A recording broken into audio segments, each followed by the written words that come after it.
People always say body fat equals calories in minus calories out, right? And that's always true. But that's not the way it always works, right? Because that assumes that the calories can go in and out of the body fat, which is the storage, anytime it wants. But it can't.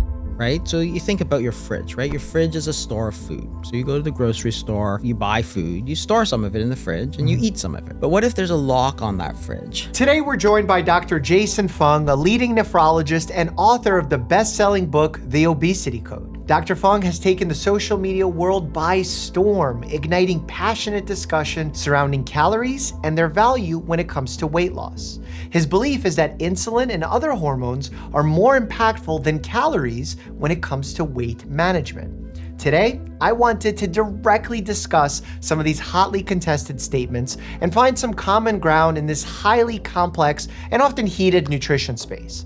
Turns out, it's way more complicated than I thought. So for the very first time, I'm trying a new truth-seeking approach where upon a significant point of disagreement during the conversation, you will hear this sound.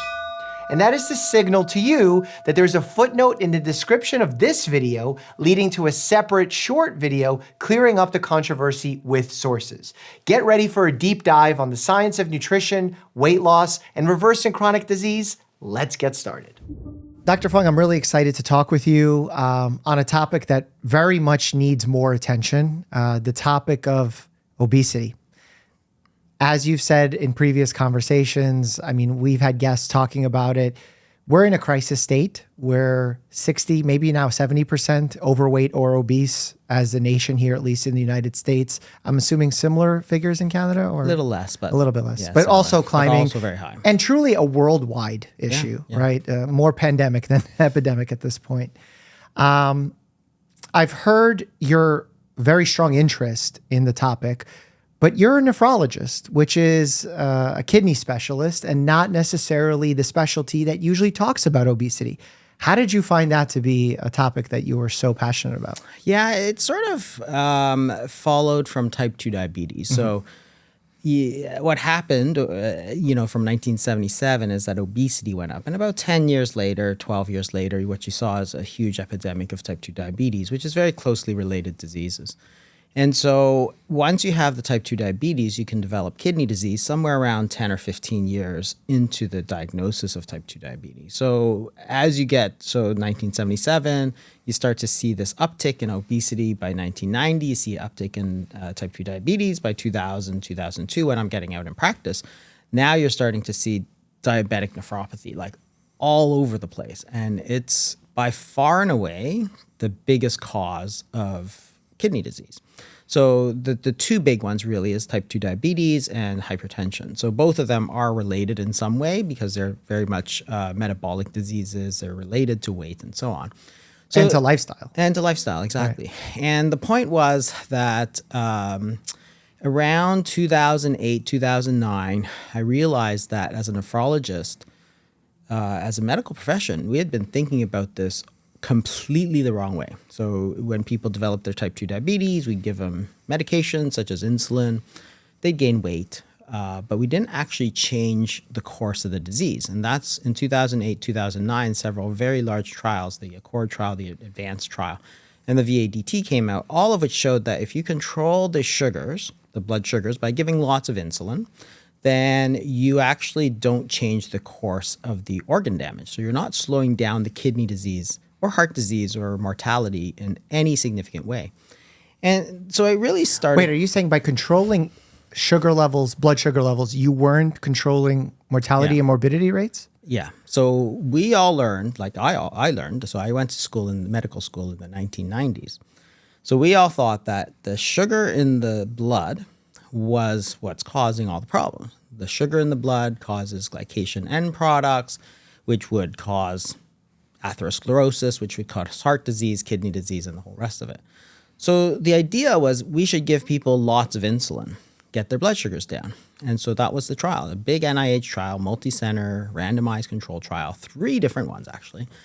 And what they did was they looked at giving people lots of drugs to get their A1Cs down, which is a measure of the blood glucose. And sure enough, you could drop their A1C from about 8 to about 7, 6.5, something like that. But the thing was that that's not what they're interested in. We knew we could get that blood sugar down. What we wanted to know was whether we could slow down the heart disease or the kidney disease or the total deaths. Turns out it wasn't effective at all. So if your sugars were quite high, and you didn't treat it, it was basically the same as if you did treat it, which was a huge, shocking thing. So this was the Accord study. In fact, those who got the insulin and the tight glucose control did worse. They died at a higher rate, which was completely opposite from what we thought the result of the trial was going to be. The problem was that people didn't change their practice after that, but I thought it was actually very striking because it wasn't one trial, it was 3 large randomized, multi-center randomized control trials that showed the same result. That's so weird because right now, my guidance from the major organizations, the American Academy of Family Physicians, ADA, AHA, is controlling the hemoglobin A1C or the fasting glucose to a range. Will not necessarily solve all the problems because there's usually comorbidities happening at the same time, as you mentioned, high blood pressure, usually some lifestyle issues related to either obesity, poor sleep, all those factors. But controlling the blood sugar does yield better outcomes, even in the sense of you're preventing patients from ending up in DKA. Yeah, the acute things for DKA for sure. But no, if you had an A1C of 8% versus 6.5%, no difference in mortality whatsoever. In fact, maybe, according to one of the studies, but not the other two, maybe even a higher mortality. So in fact, a lot of the guidance prior to 2008 was a target A1C of 6.5, actually. That all changed to about 7 to 8 is considered acceptable now. It didn't make a difference, and there's a good reason why, and it's because their understanding of type 2 diabetes was fairly rudimentary. They didn't focus on the weight loss part of it. This is the thing that struck me as crazy. So at the time, of course, there were not the same number of medications. We treat people with insulin. And so what happens when you give people insulin, right? So you have a type 2 diabetic, their A1Cs are high, you give them insulin, what happens?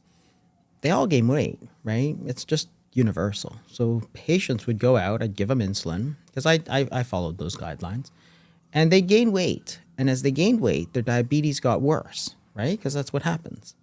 As their diabetes got worse, you had to give them more insulin, which made them gain more weight. And they all knew this because it was happening to them. And they kept saying, what are you doing to me, right? Like, why are you giving me this insulin that's making me gain 20, 30, 40 pounds? I didn't really have a good answer.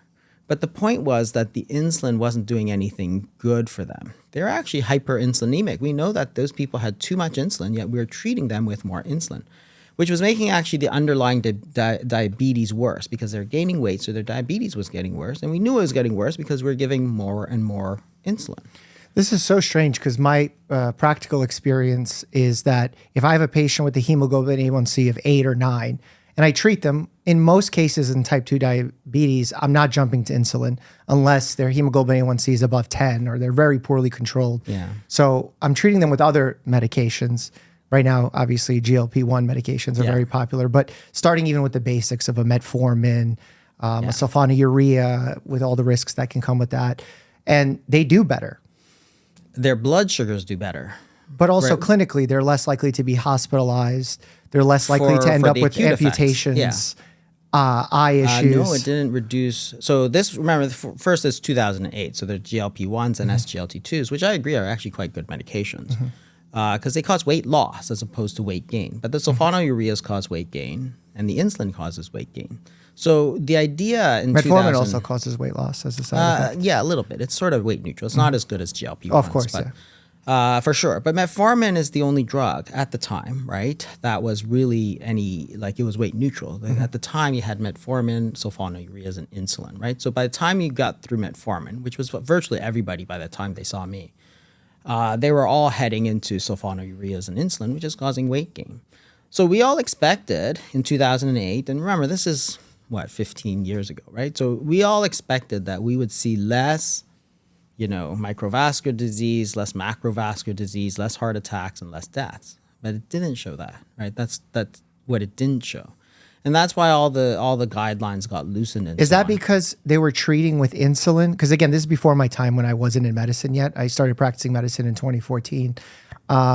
That they were treating with insulin too early?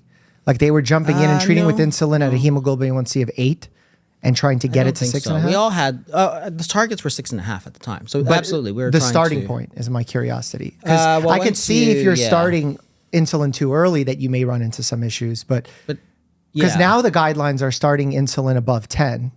But remember the targets were 6.5 at the time, right? So in 2008, the targets was 6.5. So you'd start with metformin, and if you were still at a 7, then next step was sulfonylurea, and then the next step was insulin, right? Because you only had those. When was the DPP-4s and the SLG2s? When did that all come out? SGLT2s didn't come out till much later, 2017, 2016, 2017. Okay. Yeah, so my sort of timeline of this is a little bit off. You may not remember this. Right, this so is sort I of guess let's play a little catch-up. So now we're in the present, and what is happening now in the diabetic space in your world?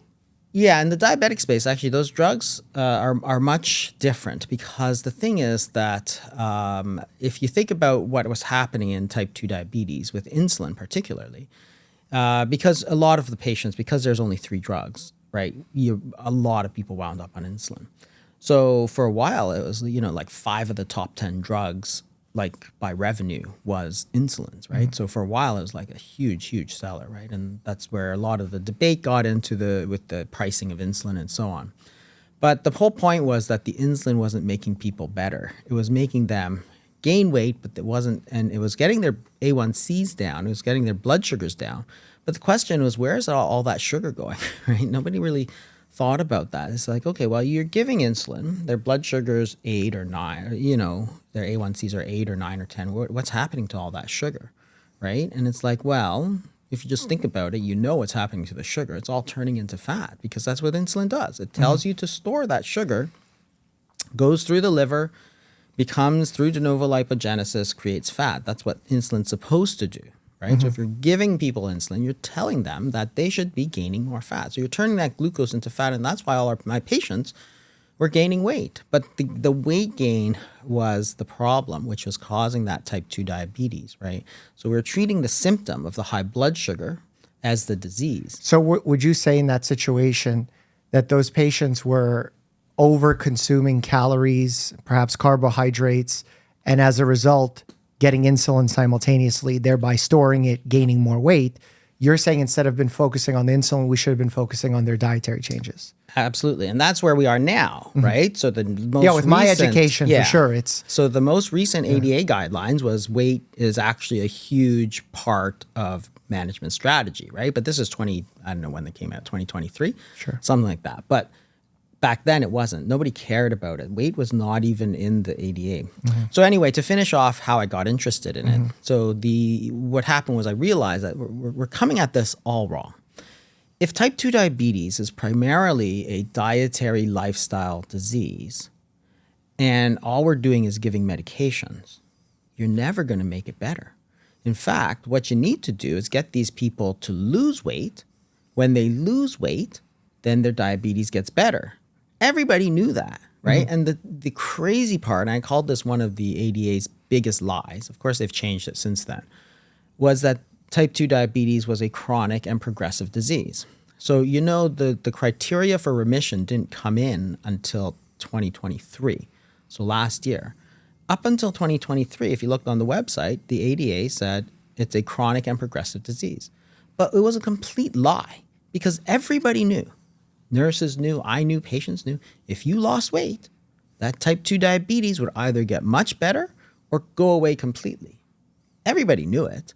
Well, the disease itself, in terms of the sugar regulation, could be managed, maybe put in remission. I guess it's like a issue of vocabulary. Yeah. But the risks that were created by becoming a quote unquote type 2 diabetic, of having a higher risk of ASCVD, of kidney issues, of peripheral neuropathy, those risks stayed elevated. Is that fair to say? If you're then A1C, compared to a person who's never had an abnormal A1C. It's still elevated because they still have some insulin resistance. exactly. But, if you have somebody, say you have somebody who's A1C of 8, 20 pounds over, and compared to an A1C of 6 and 20 pounds less, like I think their risk is much different, right? And the point was that at the time, we weren't focused on getting the sugars down through dietary control. And neither were we focused on getting that weight down either. Nobody cared. We were plying them with so much insulin that they couldn't lose weight, right? And I saw it day in, day out because I'm a kidney specialist, I see You would see the worst cases. Yeah, I see the worst cases, and almost my whole practice is like, because it's just, it's much more common than polycystic kidney disease. Yeah, I think where, again, I came in 6-7 years into medicine after that, seeing bariatric surgery cases where we saw the biggest cases of remission after a drastic 40% of body weight being lost, where everyone hesitated to use the term cured. Right. But we saw drastic improvements where now it could be managed with just dietary control as opposed to getting medications on board. And perhaps we still recommended some preventive medications, managing blood pressure more thoroughly by getting an ACE inhibitor on board, managing cholesterol a little bit more aggressively because we considered them high risk by getting a statin on board. But in general, I think bariatric surgery provided us a really good window into seeing how drastic weight loss can impact diabetes. And at the same time, we had all these studies of bariatric surgery, which basically proved that it was a reversible condition, right? Because it's defined by that A1C greater than 6.5 on no medications, right? That's how you define type 2 diabetes. So when you change their diet, and this was a very drastic measure, of course, right? But that diabetes came down like within a month, like within weeks. Those sugars came right down. That's what all the studies showed. So if it's reversible, why would you tell people it's irreversible, right? It's all. Well, I think they were talking about the risk. The risk of what? The risk of that the risk stays elevated. That you can't really reverse the risk. I think that's the thought process. Okay, but the diabetes itself is reversed. I would say it's controllable, but the risk is always ever present. Well, according to current, like this is since 2023, it's considered in remission, right? That's the term. Yeah. But the point also is like why pre-diabetic range is so interesting. It's the range that is considered the time where you can reverse it. Yeah. And completely stop the progression into type 2 diabetes. But it can be reversed in that you can go from diabetes into diabetes in remission to pre-diabetes and beyond, because these are all defined, right, by the A1C. And honestly, these will change as time goes on, as we get more data. So, but the point being that up until 2023,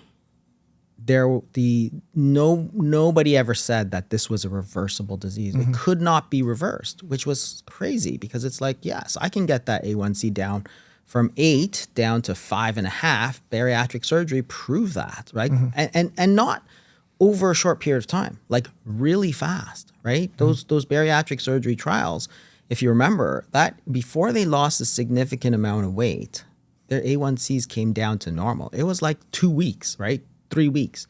And the sugars would completely normalize, right? So it's long before the rest of that weight loss took place. There was something happening there that, and from 2010, 2012, when all these bariatric surgeries came out, that's 12 years before the American Diabetes Association said, yes, it's reversible, because it's really important to tell people that it's a reversible disease. Because if you tell people it's an irreversible disease, they'll be like, okay, I give up. Yeah, it's demotivating to hear that. Yeah, I think it's like in science, we get very caught up in the nuance of vocabulary. Yeah. And we sometimes put too much emphasis on it, because in a condition, whether it's reversible, remission, curable, at the end of the day, what's the practical implication? Exactly. We don't want to demotivate patients, so keep them as motivated as possible and say there are factors that are under your control that are valuable. Which at the same time, you want to be careful, because it's easy to get into then a victim blaming situation where it's this diabetes is your fault, and that could also be demotivating. So there's a range and barometer. Of but to me, it's like you got to tell people the truth. For sure. If it's reversible and if it's largely a dietary disease, then that should be the first message you give people. It's a dietary disease and it's reversible. Let me help you do that, which is what they didn't say, right? And that's where I say, well, that's really tough, because I remember telling patients, look, this is a reversible disease. So just to finish, so what happened was I started to realize that weight loss was really important, which of course everybody agrees on. That's actually in the standards of care for in the latest sort of 2024 American Diabetes Association guidelines. Weight loss is actually quite critical. But I realized that weight loss is really important, and that's where I became super, super, super interested in weight loss, because if you could get people to lose weight, then you could reverse their type 2 diabetes, which means they never got diabetic kidney disease because they don't have diabetes, right? Or you'd reduce the risk at the very minimum. Yeah. So then I started talking to people about a couple of things. One is lowering their carbohydrates, right? And again, it's not a new thing. Like cutting carbohydrates is been around a long time. And if you look at the American Diabetes Association nutrition guidelines, the scientific guidelines, they say there's actually the most data. The low carb diet has the most data of any diet for control of blood sugars. And that makes sense, right? Because if you eat white bread, you know that the blood sugar goes up. If you eat an egg, you know the blood sugar doesn't go up. So eat less of the white bread and eat more of the egg. That's sort of logical, right? And then I started talking to them about intermittent fasting. So this is in 2010, 2011. And at the time, again, you have to remember that everybody thought it was the dumbest thing they had ever heard. Intermittent fasting, not eating, was known to kill people, right? There was so much bias against that. And I said, well, let me look at the data here. What's so bad about it, really? What happens to your body when you fast? And it's like, well, if you're diabetic, if you're overweight, if your blood glucose is high, nothing bad happens. Remember that your body has the ability to store calories. It stores calories, which is a form of food energy in the form of glucose, right? You can store glycogen, which is chains of glucose, and you can store body fat. When you don't eat, your body is going to start burning the glucose or start burning the body fat. And you have too much of both. Therefore, if you fast, that's all that's going to happen. And it's a completely natural process. It happens in everybody. Back in caveman days, people were fasting all the time, whether it's voluntarily or involuntarily. It's the very reason you have body fat. It's not there for looks. It's there for you to use when you don't eat. And as a doctor, I had been prescribing fasting to patients. Pre-op, you have to fast. Colonoscopy, you have to fast. Post-op, you have to fast. Treatment of pancreatitis, you have to fast. For fasting blood glucose, you have to fast. So it's like, okay, if I'm telling people they should fast for all these reasons, then why can't they do it from a therapeutic standpoint?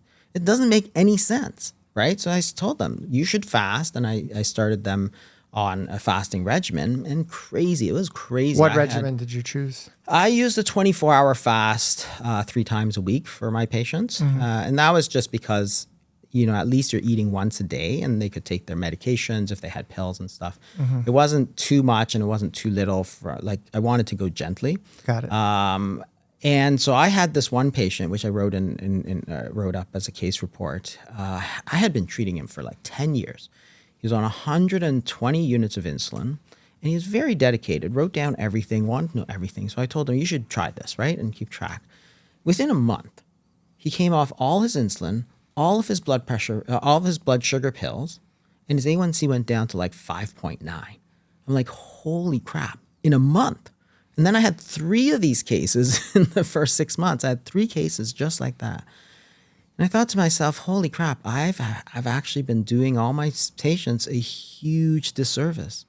I've been treating them for the last 8, 9, 10 years as a type 2 diabetic that had it for the rest of their life, and they would inevitably go on to nephropathy when that type 2 diabetes was completely reversible. You got to recognize that we call it diabetic nephropathy. It's like if you don't have diabetes, then you're going to have less chance of getting the diabetic nephropathy. It happens, but it's unusual. So it's like, okay, that's crazy. All because I didn't focus on the right thing. And that's where I started really to think about both weight loss and fasting as a therapeutic tool. So the summary of it would be that you started seeing this uptick as a result of the huge spike in people gaining weight, being overweight, obese, then developing diabetes, then developing kidney disease. And instead of just treating the condition, you started thinking more preventively. How can we get ahead of this? Yeah. And the dietary aspect, the weight loss diet, the weight loss aspect was probably the most efficacious way of doing it, which we see now. And we're talking about more so these days. Why did you choose fasting specifically as your approach to helping people lose weight as opposed to the low carbohydrate diet, caloric restriction, keto? You know, there's all sorts of avenues by which people try and lose weight. I mean, it's just another tool. You don't have to fast to lose weight. You can lose weight actually a lot of different ways. You can use low fat, you can use low carb, you can use carnivore, you can use vegan. They actually all work, right? There's a lot of stuff that works. But it was something that people had always done. So the funny part about fasting is that there's so many advantages from a weight loss standpoint. So if you do caloric restriction, most people have zero idea how many calories they're eating in a day. It's actually very difficult. Yeah. Because if you buy broccoli or steak, you have no idea how many calories are in that piece of steak or whatever. If you fry it up with, butter or without butter, what sauce you put on it, all these change how many calories you take. So it's a complete guess how many calories you're eating and a complete guess how many calories you're burning. And the amount of calories you're burning actually fluctuates because some people try and measure it, I'm burning 2,000 a day. Well, that actually can go up or down by like 40%. It can go up and down a lot. So you have no idea how many calories you're eating. You have no idea how many calories you're burning. How are you supposed to actually use that as a therapeutic strategy? As opposed to simply saying you should not eat for 16 hours of the day or 24 hours of the day. Oh, well, it's very easy to figure that out. If you only eat once in a day, then that's it. You're following the rules, right? So as a therapeutic strategy, it's much, much more effective. So there's a huge So the practical aspect. Practically, yeah. It was something that people had never done. Like at the time I started using it, 2013, 2014, like zero people thought it was a good idea, right? I mean, it seems strange now because it became very popular. But I published the Complete Guide to Fasting and the Obesity Code in 2016. So I started using it around 2012, 2013. And there was nobody who thought it was a good idea. Even up until about 2020 or so, people were still really against fasting. Why do you think people were against fasting? I think it's because it was not something that they had heard of before. So then people just thought, oh, well, if I haven't heard of it, it's got to be a bad idea, right? You mean the general public, academics, doctors? Both. The general public was much more accepting than academics and doctors. Mm-hmm. They are the slowest to. And you believe that academics and doctors never heard of fasting before this? They never recommended it. Or when they talked about it, it was in a, like, you shouldn't do it sort of an idea. Never. What was their concern? I don't know that they had legitimate concerns. Their concern was that if you didn't eat, then you would binge eat afterwards, which can be a concern. But on the other hand, if it is a problem, like it can happen. Sure. But everything has its problems. If you restrict certain foods, you don't eat sweets, which is a good idea. You might binge, right? If you don't eat chips, you might binge when you get out. Like that's the college 15, right?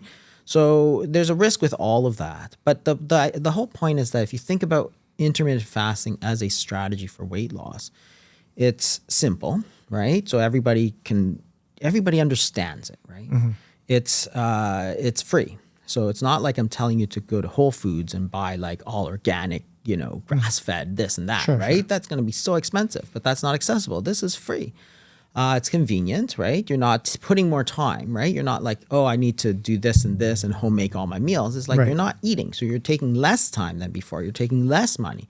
It's, and it's, you can change it up. Like you don't have to always do it. You can do it more this week. And then next week, if it's Thanksgiving or if it's Christmas or whatever, you can decide not to do it and then do more the week after, right? So a huge number of advantages. But the main thing is that if you look back, people have been doing it for thousands and thousands of years. Like I didn't make it up. I mean, you can find references, lots of references in virtually every single major religion, which means that even back, 2,000 plus years ago, people had talked about fasting as something which is very healthy for you, right? It wasn't, when they talk about fasting, my priest used to talk about it every Easter, right? Around Lent. And he talked about fasting and purification and praying and all this sort of stuff. And I remember thinking at the time, I don't think anybody fasts. We're all told not to fast. You're the only one who ever talks about it. But clearly it's in that tradition, and you can find it in Buddhism, you can find it in Hinduism, you can find it in, Islam. You can find it in every religion. And it's not ever in a negative connotation. It's not like you're fasting because it's punishment for you, right? It's you need to fast to make yourself better. Yeah, it's always a choice. And that's the important thing, because I always get this thing, it's starvation. No, fasting is the voluntary abstinence of food. You could eat, but you choose not to eat for whatever reason. It could be religious, it could be weight loss, it could be whatever. But the point is that if you fast, if there's something wrong with fasting, like, wouldn't we have figured this out like 2,000 years ago? I mean, I hate to harp on extremes. I'm just going to point out the devil's advocate of it, is that there's a group of people who believe that it can fuel an eating disorder, where they say starting to think in this way of withholding food can create perhaps an unhealthy relationship. I don't think that's the general case for most people. And I also think it's unfair to take away a strategy from a great sum of people, because there are people who can be harmed by it. Because just the topic of talking about weight loss can be unhealthy for one individual who perhaps has disordered eating, versus there's still value in talking about weight loss for those who are morbidly obese or obese, what have you. I think it's a legitimate point, because it's like saying that, it's a tool, right? Fasting is a tool, just like everything. Low carb is a tool, calorie is a tool. Everything's a tool. Which means that it has the ability to hurt you, and it has the ability to help you. But you have to know how to use it. It's like a knife, right? It can kill somebody, or if it's a scalpel wielded by a surgeon, it can cure somebody, right? It's the same knife. You don't ever say, "Oh, knife bad. Well, must not use knife." It's like, okay. Maybe hammer's a better analogy for that one. Hammer, yeah. But you know what I mean, right? So fasting, yes, there are definitely problems. That's why you need to know about it and know how to use it. And fasting does not mean 40 days and 40 nights, right? It can be any length of time. You think of the very word breakfast. Breakfast. It's the meal that breaks your fast. If you don't fast, you cannot ever break your fast. So therefore, even from the beginnings, the origins of the English language, we acknowledge that there's a period of time that you should be feeding, and that's when you're going to store calories. Right? Insulin goes up, and we know the physiology has been so well worked out. You eat, and assuming you're eating a variety of foods, your insulin's going to go up. You're going to store calories, because you eat, say, 1,000 calories. Of course, you're not going to burn it off right away. Exactly. You can't burn it off. So you need to store some of it. Why? Because you don't want to die in your sleep. So you store it. Then when you fast, when you're not eating after dinner, right? 12, 14 hours, your insulin's going to go down. Now you're going to pull those calories back out. So you fast from, say, dinner, say it's 7 p.m. to 7 a.m. That's a 12-hour fasting period. Then you break your fast, or if you don't eat breakfast until 10 o'clock, right? You sleep in, it's 10 o'clock. You're talking 13 hours.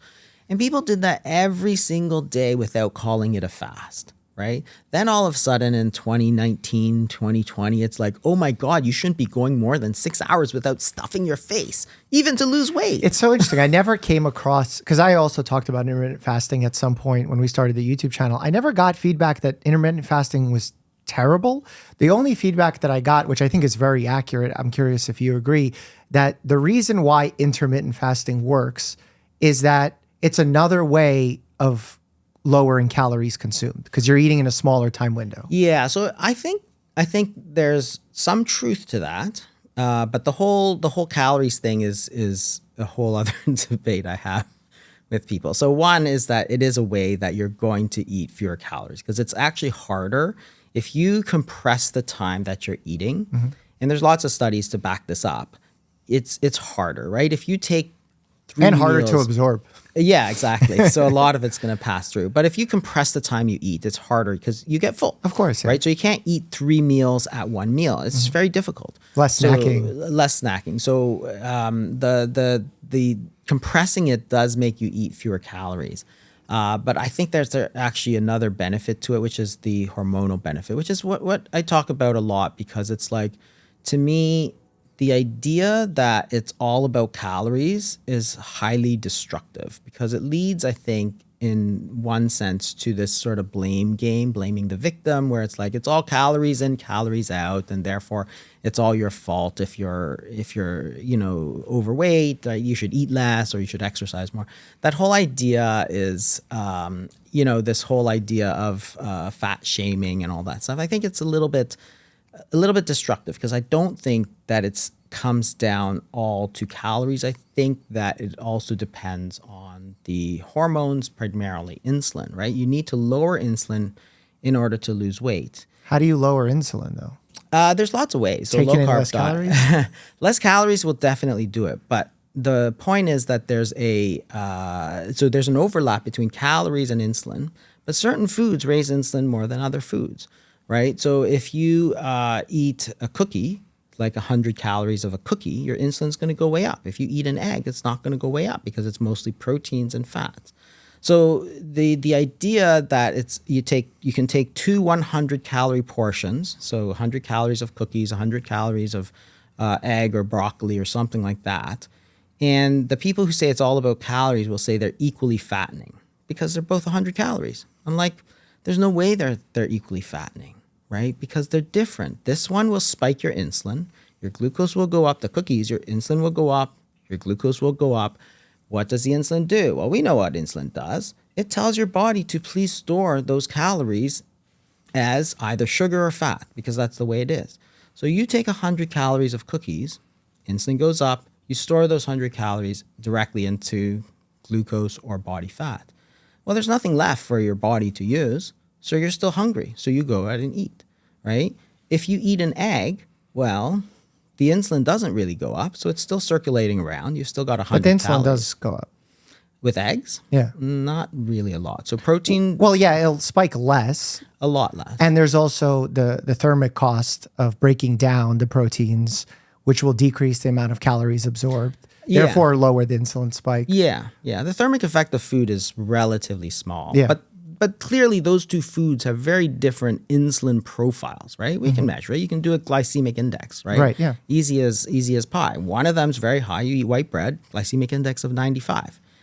You eat an egg, glycemic index 0. So insulin, which follows fairly closely for that, is going to be the same. There is going to be some insulin rise with protein, but protein tends to raise both insulin and glucagon. But either case, a lot less insulin than white bread or cookies or something. So to pretend that change in insulin makes no difference to people, why would we do that, right? I'm not asking if the two are equal calories. We're setting the two as equal calories, but the minute you put them in your mouth, your body is going to respond very differently in terms of the insulin. But I think the people who talk about calories in and calories out, I mean, I'm one of those people. I don't think we equate each calorie being identical. I think we just kind of zoom out and look at it more practically and holistically and say, if you look at the studies that have changed the amount of carbohydrates one group consumed literally in human trials in metabolic wards, and said, if you feed less carbohydrates to one group of people, more proteins and fats to another group, or swapped it the other way around, you see the same weight loss depending on the amount of caloric intake they have. The one difference that I could see that happens is, from an insulin standpoint, is perhaps behavioral change, because there could be a craving effect that happens that can create a person wanting to eat more often or snack more often or consume less healthy choices. But to say that the fact that a certain calorie, depending on which macronutrient it comes from, will impact the amount of weight loss hasn't really been borne out by evidence. Well, there's also no trials that have shown that if you reduce calories without affecting anything else, that you can actually lose weight in the long term. So all of those studies, like Women's Health Initiative, like DPP, they're all like, a kilo of weight loss over like 6-7 years. Well, the failures in a lot of these studies is that keeping weight off with diet and exercise is very hard. And the reasons for that, I don't think most people would say is because of insulin. You see, I have a different opinion. See, again, I think there is a difference in terms of eating behavior, and you alluded to this, right? So if you eat 2 slices of white bread and jam, so all refined carbohydrates for breakfast. And, there was a study in pediatrics, Dr. David Ludwig did this. He had people taking instant oatmeal, actually, which is a high glycemic index, and steel cut oatmeals, which is a medium glycemic index. So he gave these to the 2 groups would switch afterwards. So it's not the people.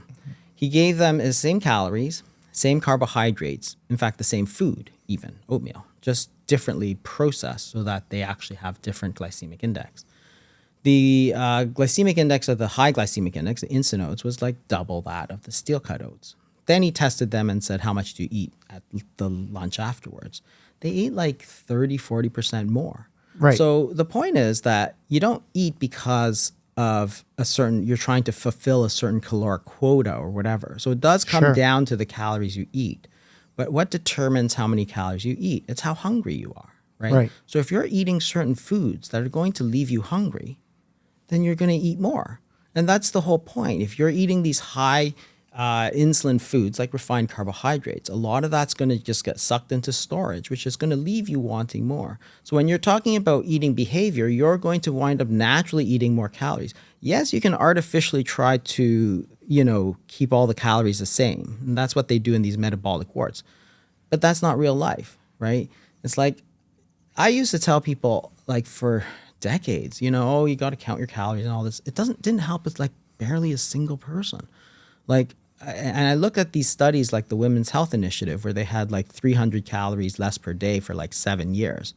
And the difference between the usual diet and the low-fat, calorie-restricted diet, 300 calories per day for a year should equate to about 30 pounds less. Well, that's not true, because as they lose weight, they will have a lower caloric requirement. True, but the actual weight difference at the end of 7 years was like 1/4 of a pound. Right? Usual diet and these people are followed, right? They're not just like people are measuring what are you eating and trying to calculate how many calories are you. They reduced 371 calories per day every day for 7 years. And by the end of that, they weighed 1/4 of a pound. So somebody who followed their usual diet might weigh 200 pounds. A person who followed this calorie-restricted diet weighed 199. And it was at 300 calories less than they were originally eating, or what? Both groups actually dropped. So if you look at, and that's probably just an effect of time, as they got older, both groups actually ate less. So, but the difference between the 2 groups and the Women's Health Initiative, and that was published in JAMA in, I think, 2007. But either way, it's like, it's sort of, I guess to simplify the question is, if you take someone who should be consuming, let's say 2,000 calories, if they cut out 300 calories, no matter what insulinogenic food, or on the opposite end, a low glycemic index food that they eat, they will lose weight.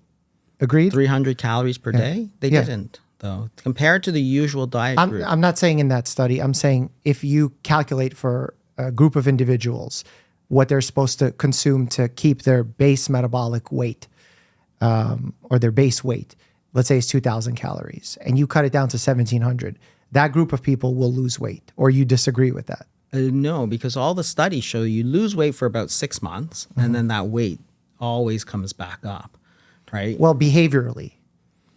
Yeah. I mean, not because metabolically something's happening.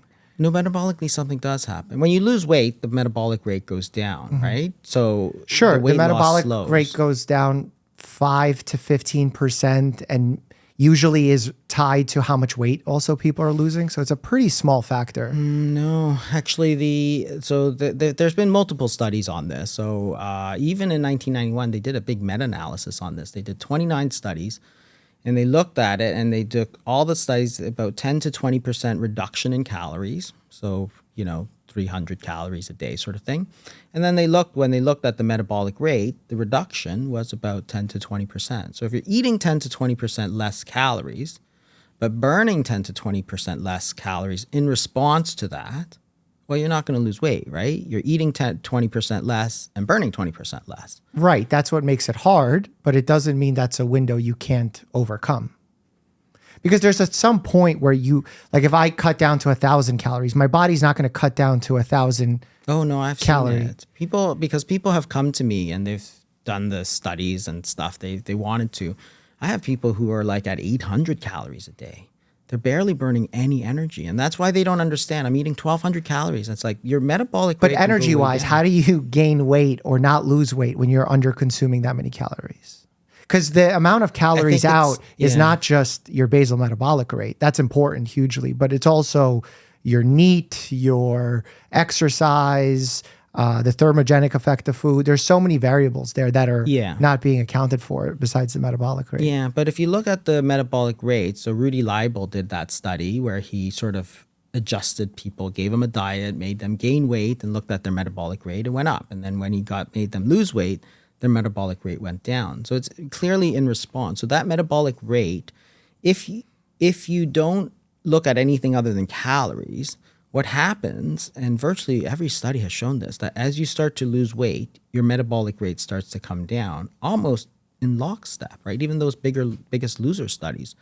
Well, the Biggest Loser studies, even at the most, they had someone's basal metabolic rate in extreme form where they were on extreme starvation-esque diets, extreme exercise. I think the highest that they had someone come down was 499 calories.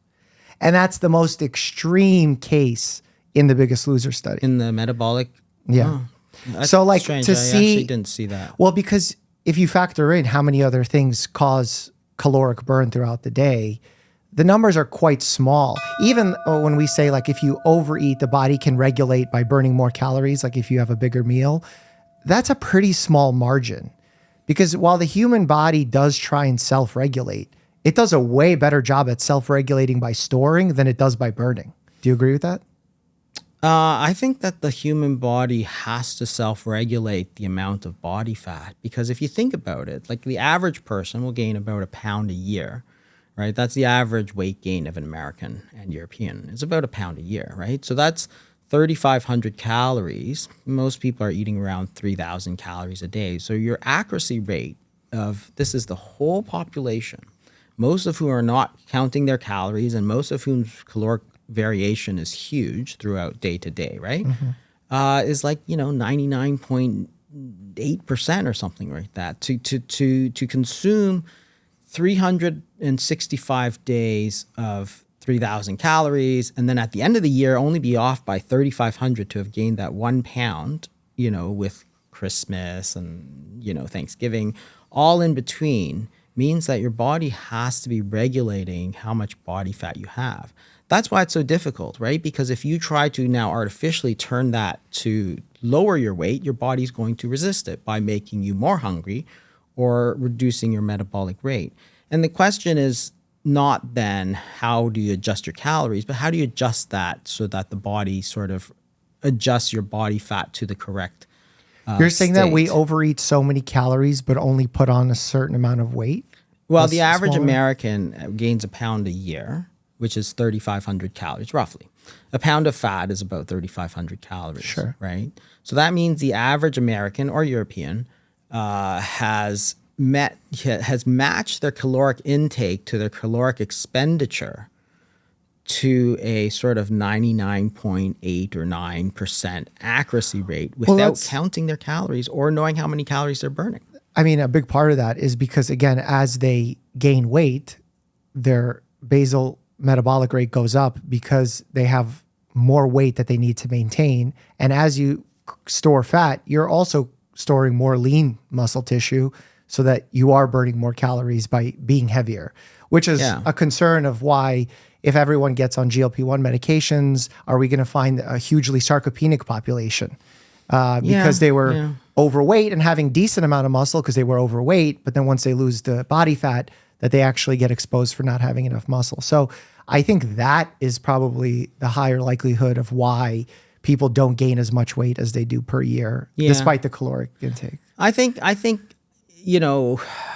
to me it's about both the calories but also about the insulin, not just insulin, but the sort of hormonal effects of the foods that we eat. Because to me, I see food as containing two things, right? It contains the energy, which is the calories, Right. and it contains certain information. So you eat a food, your body reacts to it by producing hormones, which then translate what you're telling your body. So if you eat a food and you produce a lot of insulin, your body is going to respond differently than if you eat like, lean chicken breast. So you eat cookies, for example, your insulin's going to spike way up. You eat chicken breast, same calories. Your insulin not going to spike up, but your GLP-1 will spike up because the protein actually tends to raise GLP-1s. Or you eat a really high fiber, lentils or something like that, right? All that fiber gets into your colon, which produces, short chain fatty acids, which stimulates GLP-1. So you eat all that fiber, you got stretch receptors, you got GLP-1s, you're going to be full. So those two are very different to me. So all I'm saying is that you have to account for the hormonal effects of the food, which means that some foods are more fattening than other foods, right? Which to me doesn't seem like a huge leap, but that's really all I'm saying. Like you have to consider more than just the calories, because the foods affect the hormones, the insulins, the GLP-1s, the stretch receptors in our stomach, the peptide YY, all of those things. For sure. Yeah, I think the idea that certain macronutrients of food play a role in behavior and how the body behaves, I don't think is disagreed upon by people in the nutrition space. I think it's widely, in fact, celebrated to incorporate lean cuts of protein, that the villainization of fat was kind of a really big mistake that we made, because there's actually very healthy fats that can contribute to a healthy metabolic profile, that can contribute to weight loss, that can contribute to satiety. And that refined carbohydrates is probably the main reason why our American standard diet is so terrible. We frequently, especially on podcasts, get into the situation of nitpicking a specific chemical, saying, oh, high fructose corn syrup, that's the thing. If we only replace it with cane sugar, we'll fix all our problems. No, we're not. That's not much of a difference. Yeah, exactly. That's in those situations, I think we're getting more into the headlines as opposed to the practical implications. So I don't think most people would disagree on that. Well, I hope so, because to me, I think both things are very important, right? So 100 calories of lean protein is different than 100 calories of refined carbohydrates. Like to me, that's just obvious. But I don't know. A lot of people come at me and they go, a calorie is a calorie. It's all calories. It's like, it's all the insulin fairy. Like, it's like, no, well, because it has a physiologic role. That's all I'm saying, right? I think I think it's just a situation of talking about, again, the nomenclature, the words of it all. Because if you really look at it, and again, I think you'll agree with this, for me, it's very obvious if I consume 4,000 calories, I'll gain weight.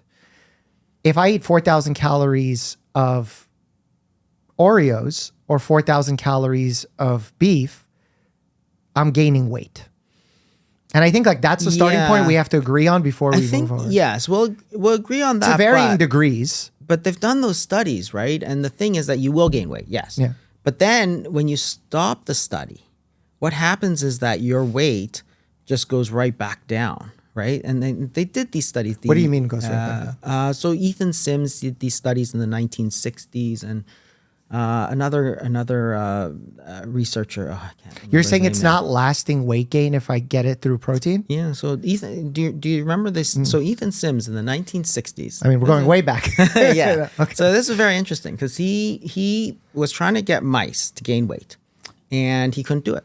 The mice would eat a certain amount, then stop, and they wouldn't go and become obese. So he thought, okay, well, this is very strange. So then he got college students. So he went to Vermont College, and he got college students, said, I'm going to do a study. You're going to come, you're going to eat, and you're going to gain weight, right? That's all I want you to do. And they're like, no problem, right? I'll just eat, right? They couldn't do it. They couldn't eat too much and gain weight. They couldn't gain weight. So he said, okay, well, maybe because they're exercising more or something. So then he went to the prison. And this is before they had like ethical review boards. You could never do this now. So he got these prisoners, and he basically forced them to eat and restricted their exercise. And it turns out that he did eventually get them to gain about some weight, 10 to 25%. But they had to eat like 8,000 to 10,000 calories to do that. Their bodies were fighting it every step of the way. So he got them to gain the weight. Like, it's a lot harder than people thought. He was actually stunned.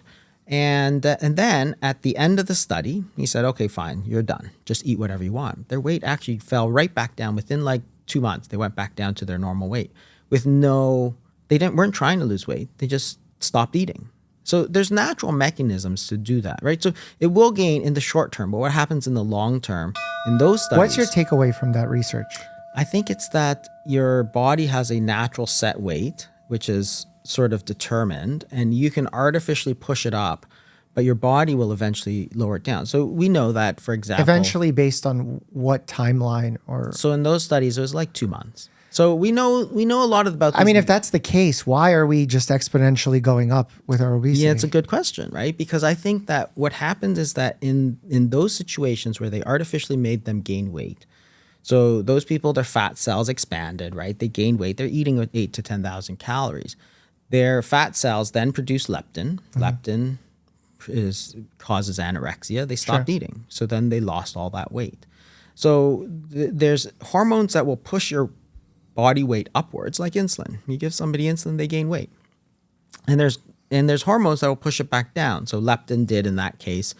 Obesity mostly is a leptin resistant state, but GLP-1 also pushes it down. So I think the point is that the changes in the diet, in the American diet from like 1977, where it started to spike up to, today, there's been such a change in the diet that has gradually been pushing it up. And a lot of it, I think, has to do with the processing of foods, which tends to make foods it sort of hijacks the brain, right? So if you eat natural foods, it's very hard to overeat those foods. Why? Because we have natural satiety hormones, because it all comes down to hormones. So you eat, for example, beef or steak or chicken. You eat that.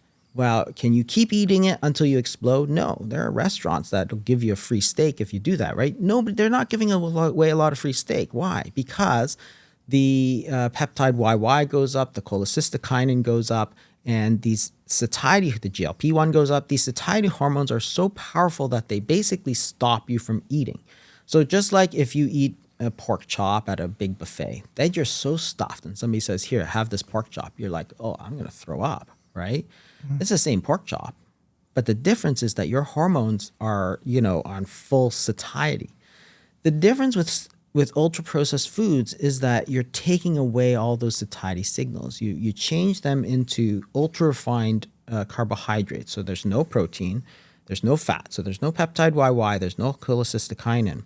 If you eat a bulky meal, like lentils or something, or beans, well, your stomach fills up, right? And your stomach stretch receptors sends through the vagus nerves, tells you stop eating, just like if you have a bezoar or something, right? You have to stop eating. So big volume, high fiber foods are going to do that.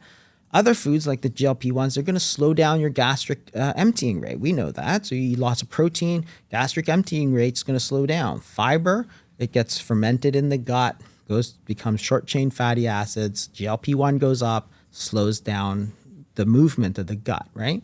So if you're slowing down the gastric emptying rate, stomach stays full longer, you're activating those stretch receptors. So natural foods is very hard to overeat because you have protective mechanisms against that exact thing. Because you have to, people always say, okay, body fat, we're designed to store fat. And now that calories are easy, we must gain fat. No, that's absolutely not true. Because no wild animal becomes obese. Why? Because if you're fat, you can't catch food and you can't run away from predators. You're going to die if you've got too much body fat.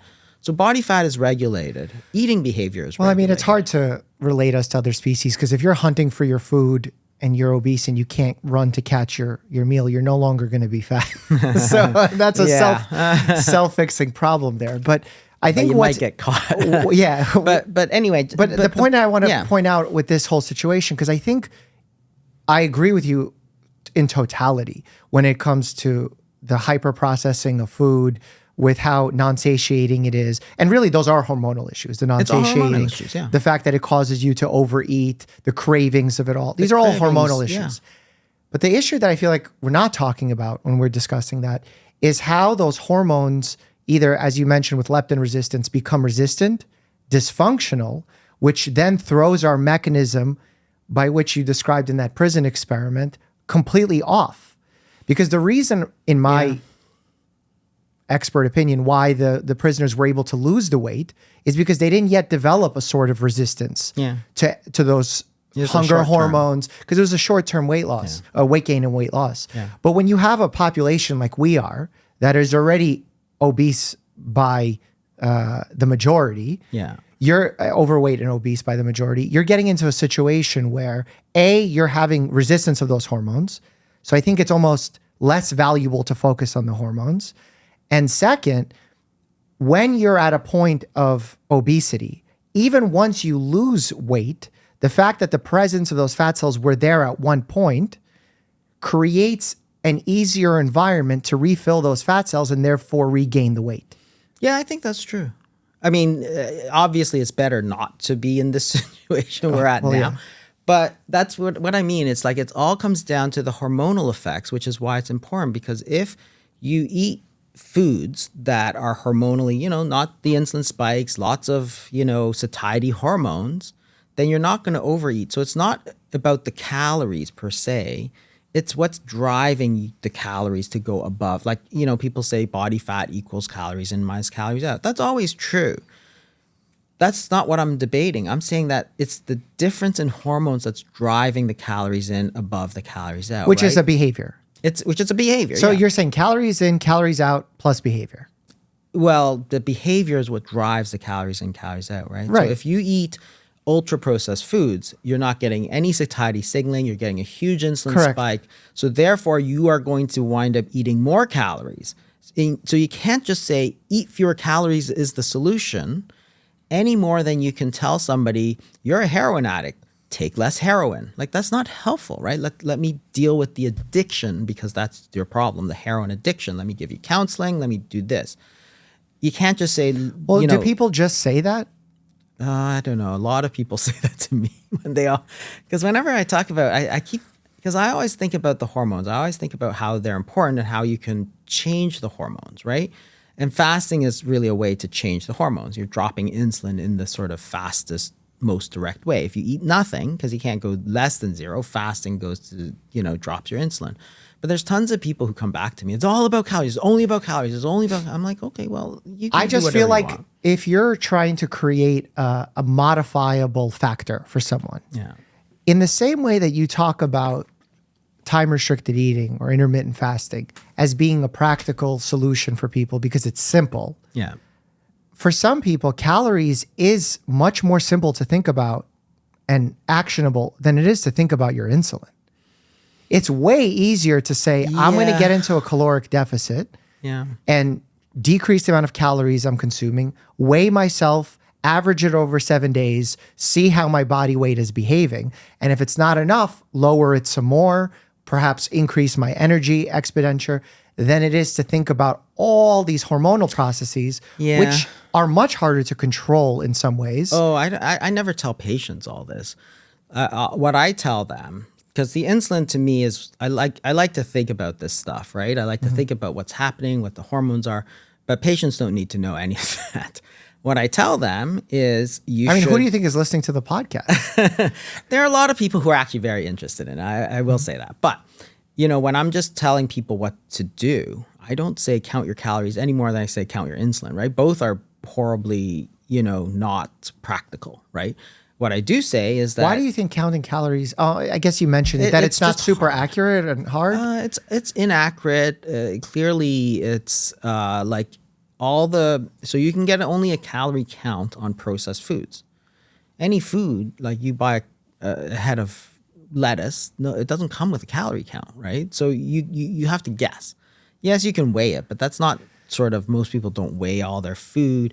How you cook it is going to be important. So now you're going to have to not only count how much broccoli you have, but you have to count how much butter you're putting in. But isn't that a valuable educational, like I never really recommend calorie counting per se for most people, because long-term at least, because I think long-term it can be overwhelming and something that most people probably won't stick to. But I think for a period of 2 weeks, 4 weeks, to get a sense of, usually when I order a fistful of chicken or a fistful of steak, when I get it from the butcher shop, this is how much calories it has on average. And that's a valuable education point, at least that I've seen with my patients who are empowered to make that change. And not every patient will be. Yeah. Do you disagree with I think that? it could work. I think it could work. But I actually tell them to eat natural foods, right? So Whole foods, whole foods. Yep. Try not to eat anything out of a box or anything, and only eat at certain times that you designate, right? So stop with all the, snacking. You can have this. And I think this is one of the things that really makes it difficult is this idea that you can eat whenever you feel like, right? Never skip a meal. You have, mid-morning snacks, you have after-school snacks, you have bedtime snacks, and you can eat anytime you want. I'm like, no.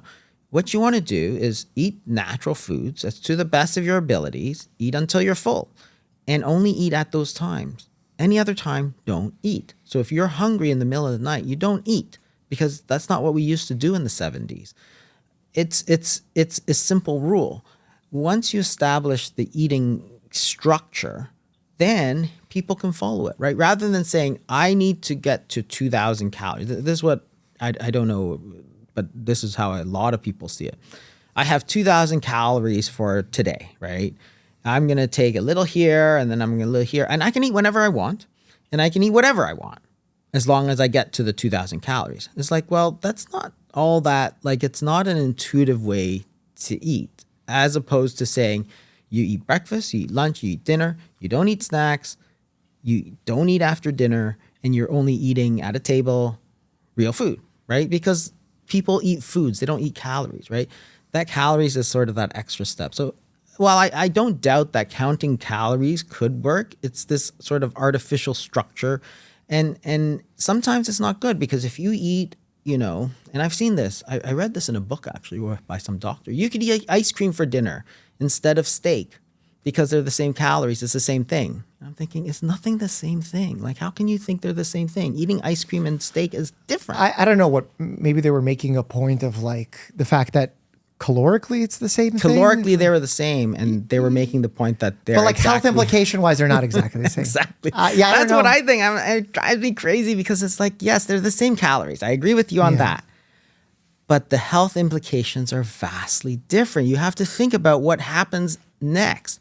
If you eat ice cream, clearly you're not going to be as full as if you ate 1,000 calories of steak. 1,000 calories of ice cream does not fill you up. Therefore, you're going to go out and eat more because you're hungry, right? That's just what's going to happen. So does it come down to calories? It does in the end, but it comes down to the behavior. You said that eating those 1,000 calories of ice cream was the same as eating the 1,000 calories of steak, but it wasn't. Now you're fighting hunger all night because you ate ice cream for dinner, right? And to me, it's like, that's not helping people. You have to help people by saying you need to eat good food. Like, two foods can be the same calories, but have different effects on the overall eating behavior, therefore on the overall fattening experience. Now, if you artificially in a lab say you eat 1,000 calories of ice cream, you eat 1,000 calories of steak, and then I'm going to track your weight. Yes, they'll be the same, but that's not how real life works, right? And I'm only interested in real life because my patients live real life. I think what ends up happening by people who may disagree with you is, I don't think they're disagreeing with you on that message.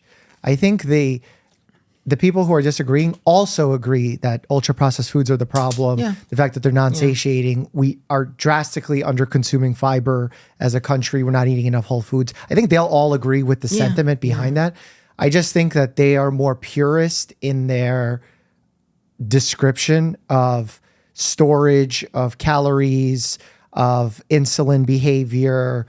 And when they're more pure in that regard, when you say insulin is fattening and it is what is driving the factor, is the driving factor in weight gain, it's not exactly true if we're holding it to the verbatim definition. Because if I take someone who's consuming 1,000 calories only and I give them extra insulin, that person's not going to be gaining weight.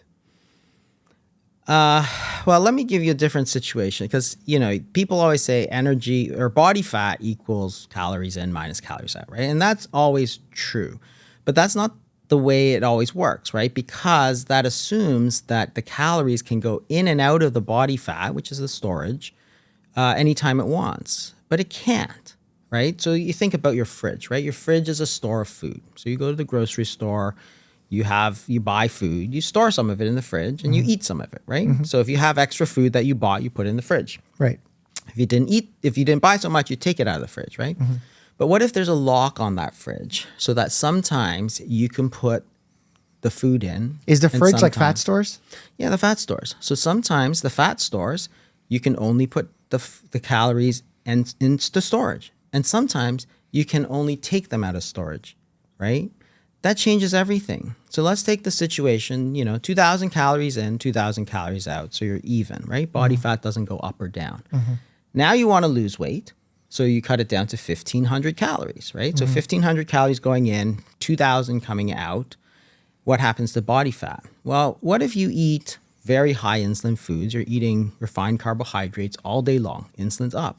Well, if And you're insulin's- fighting those cravings. Yeah, exactly. You're able to. Exactly.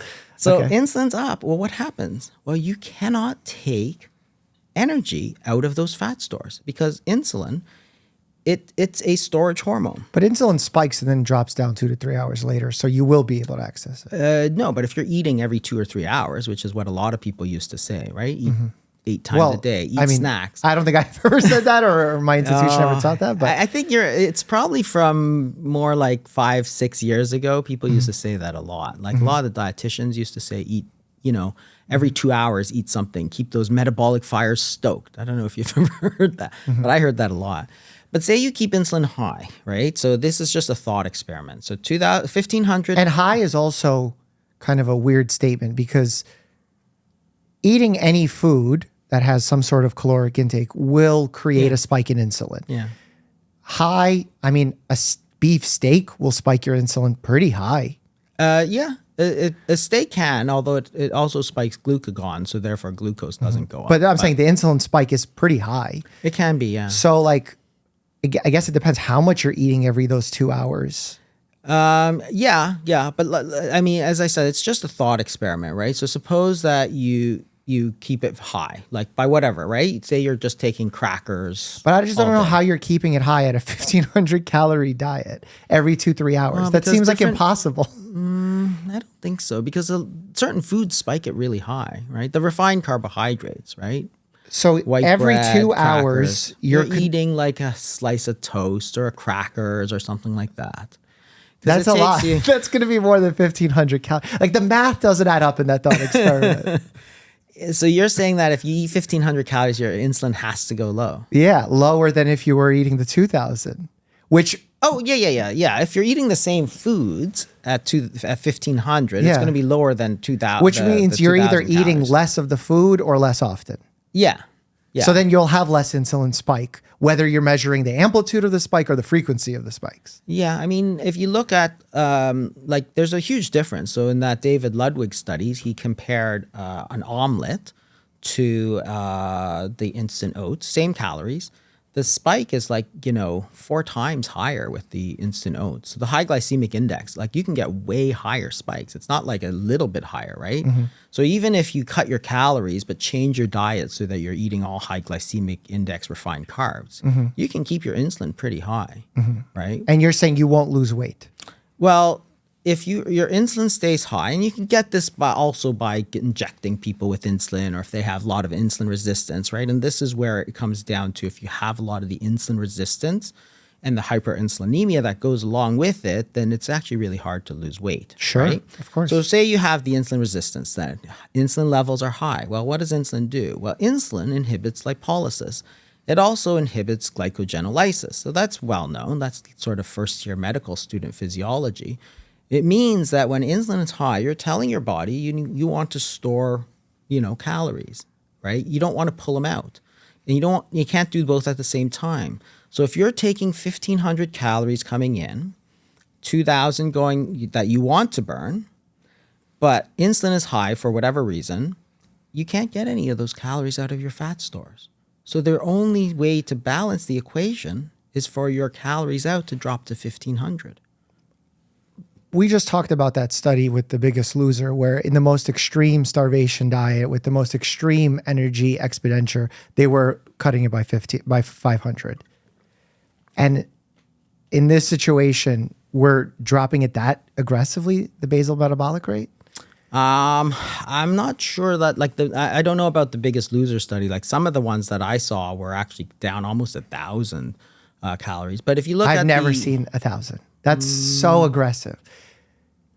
So the The old basal metabolic rate you've seen studies drop by 1,000. in one of it, that was in the New York Times. They had this graph of that guy they profiled. Anyway, his dropped, I think, from 3,800 to 2,900 or something like that. It was quite a bit. This is not the basal average. metabolic rate was 3,800, or his total expenditure. Total energy expenditure. Well, is Not that the basal metabolic. Okay. The total energy expenditure. which is not just the basal metabolic rate? So that's energy that he fidgets, energy moving around.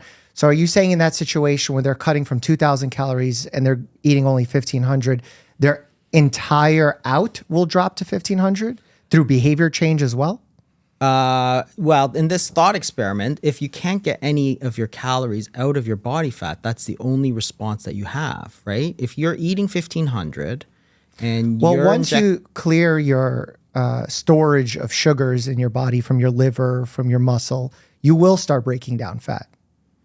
Yeah. But you're not going to, because if your insulin is high, say you have high insulin resistance and insulin levels just very high, you can't get that you can't get the glycogen to break down. There's a dysregulation of it for sure, but you still can. Otherwise, people would die in those scenarios if you can't get any energy. Yeah. As long as and this is why I recommend fasting a lot, because it's trying to drop it as much as you can to overcome that insulin resistance. Drop right?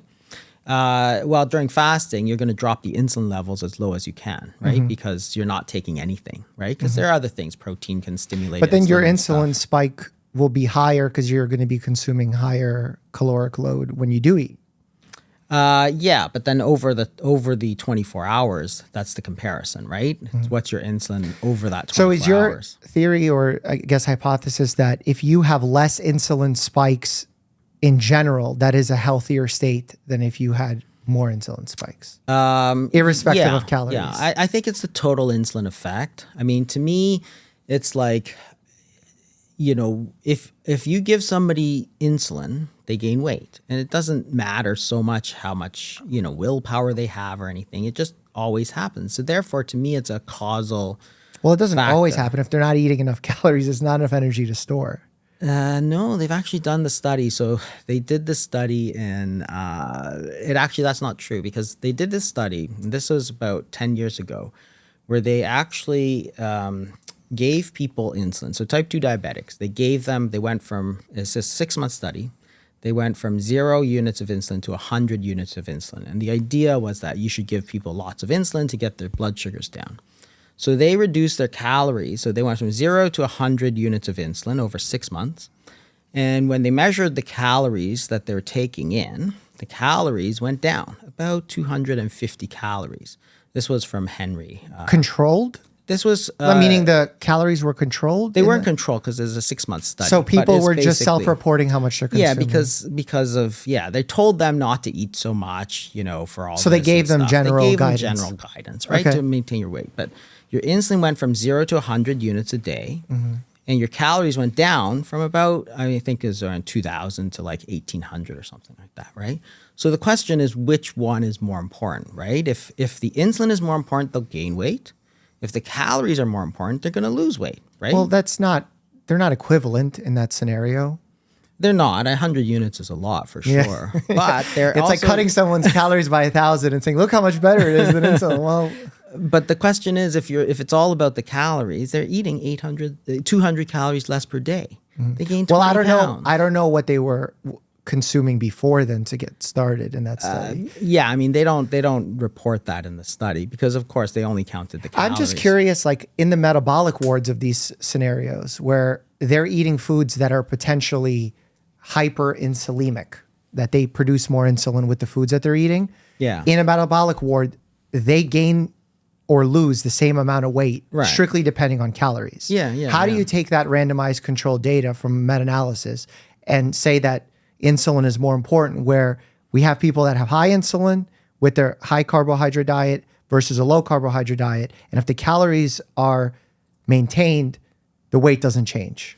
How do you make sense of that in your mind? I think that... Besides the behavior component. Yeah, the behavior component, I think, is actually very important. That's where the metabolic studies don't really give us insight into that, for sure. But that's not what you're saying when you're saying that insulin is more important than calories. Well, in this study, for example, they all on average. But that's not a gain randomized 20. controlled study. So No. It's just it's not a randomized control trial, but and you can't do it over 6 months, because over 6 months you will lose weight. Like every weight loss study has shown, over 6 months you're going to lose a lot of weight. Then you're going to regain it at 1 year. By 2 years, by 5 years, it's going to be virtually the same.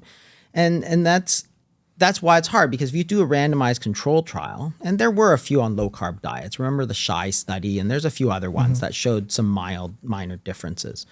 To me, there's clearly something more than just the calorie story. Like in the end, I don't think we disagree as much as it comes out to, because we're sort of arguing around the periphery. Like everybody sort of agrees that, don't eat cookies, eat chicken, right? As I said, the ultra processed foods are the issue. The satiety of it all, the behavior of it. Exactly, the satiety and all that. Those sort of things.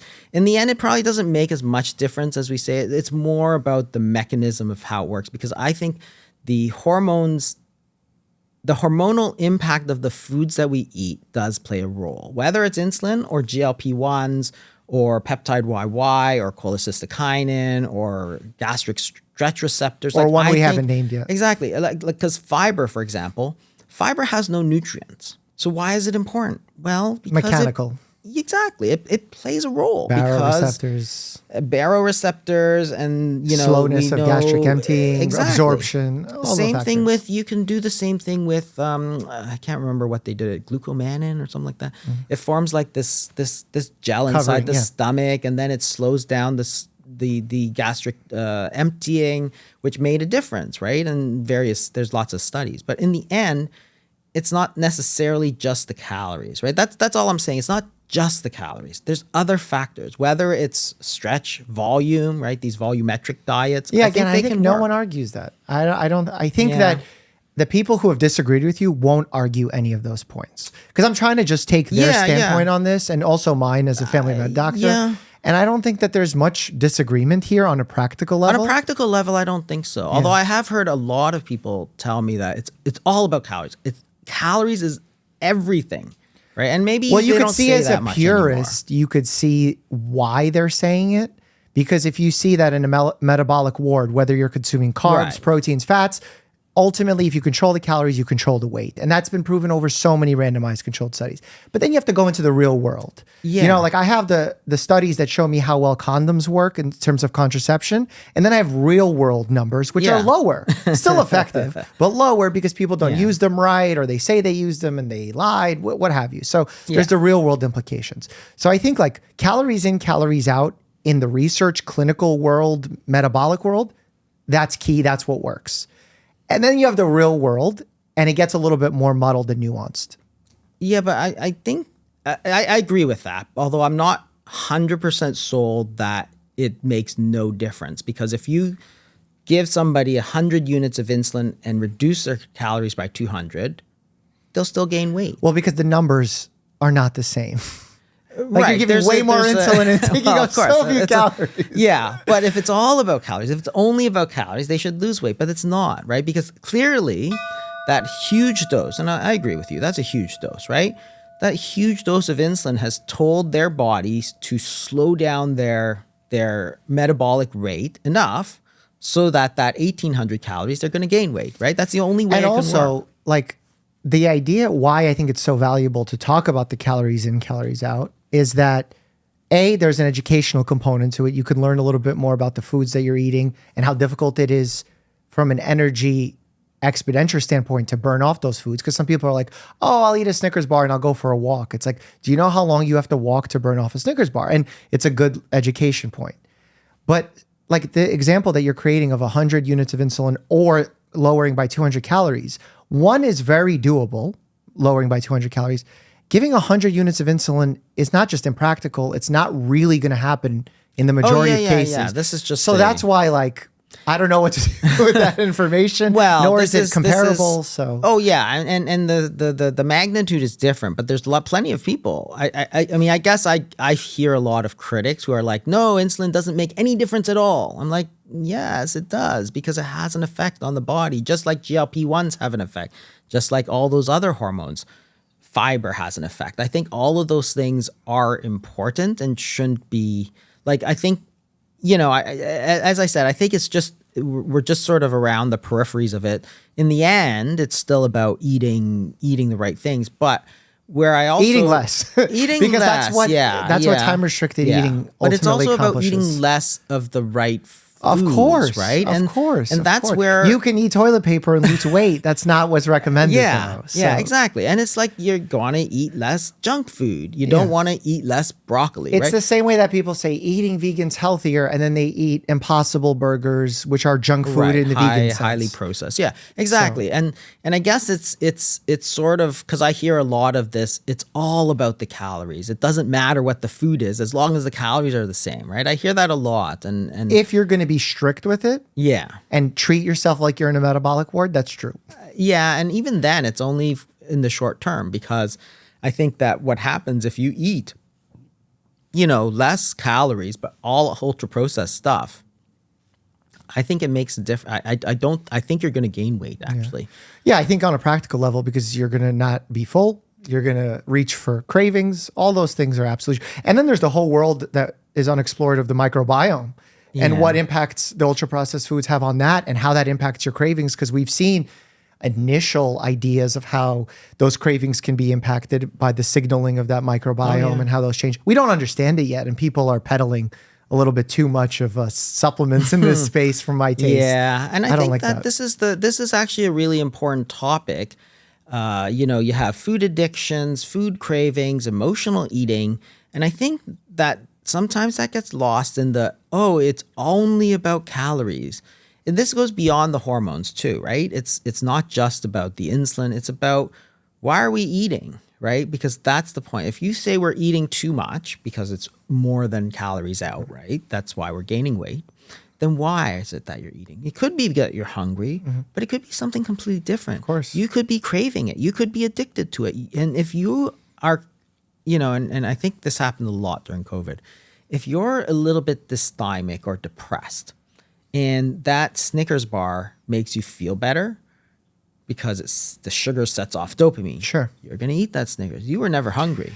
Yeah, it was for sure. Mental health plays a role in this, and the stress plays a role, and the sleep plays a role, and that's where I'm always like, no, it's not all about calories. It's what's behind the calories. Yeah, right. I think you're probably getting into these semantics arguments with people who are really focused in on the mechanisms at play, more so on the practical implications. Because I think you largely agree. So I'm glad that actually we're having this conversation and bringing it to light.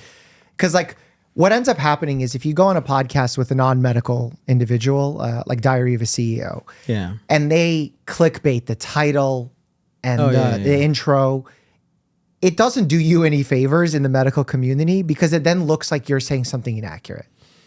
Yeah, and people will always do that, I suppose, because it's, Well, I won't. I promise I won't. This is not what this is about. This is about bringing the conversation to show how much we agree, as opposed to that there's disagreement. And it's, I always think of the calories as sort of the proximate cause. That is, it's not that calories in is greater than I'm not denying that calories in is greater than calories out. I'm interested in why the calories in is greater than the calories out. Is it because the foods that you eat are not setting off the right signals? Yeah. Then to me, you got to eat the foods with the right signals, whether it's GLP-1 or insulin or whatever. Yeah. Is the reason your calories in is greater than calories out because you're addicted? Then you need to deal with the addiction. Is it because you're stressed? Then is it because you're not sleeping? Is it because you're working night shift? Is it because you have cravings? Is it because you're depressed, right? Then deal with the depression. Don't just say eat fewer calories, which is sometimes, I guess maybe I see these clickbaity things. It's all about calories, right? And it's like, no. It was about depression. It was about addiction. It was about cravings that caused the calories in to be greater than the calories out, which led to the weight gain. So to get back to the actually treating the person, deal with the food addiction. Yeah, the food drive of it all. Exactly, because we eat for different reasons, and some of it is habit. Because if you're or cultural or socioeconomic or all these factors, because if you are in the habit of eating 6, 7, 8 times a day, you're going to want to. If you think it's normal to have cookies in the middle of the day in the board meeting, then you're going to. but you didn't need to. You never needed to. But yes, it's going to make your calories in greater than your calories out. But what was the problem? The problem was the environment that made it normal for you to do that. Right? But definitely not the insulin. Well, it plays a role. There's a of course. No one's arguing that. I'm 100% on board with you on that. The world that I think that you've kind of found yourself in, and why perhaps there's people arguing against you, is you're in the world of this extremist diet tribe world, A. B, nutrition research has been so flawed. C, the podcasts where you've appeared, they've kind of taken statements of yours out of context. Perhaps some of your metaphors were well-intentioned and worked very well for patients on a practical level, but then mechanistically did not hold up for those individuals, so they were upset by them.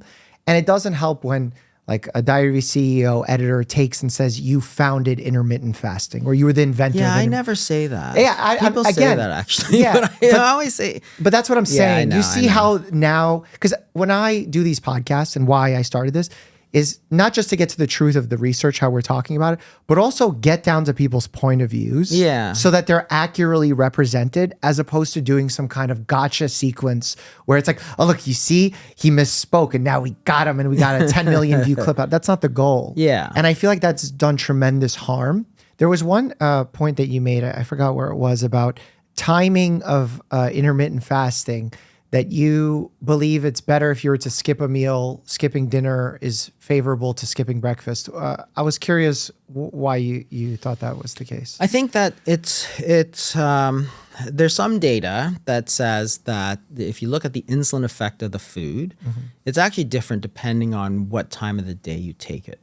So if you eat the same food at 8 a.m. versus 8 p.m., same food, same portions, everything, you actually get much more insulin effect of it due to the circadian rhythm.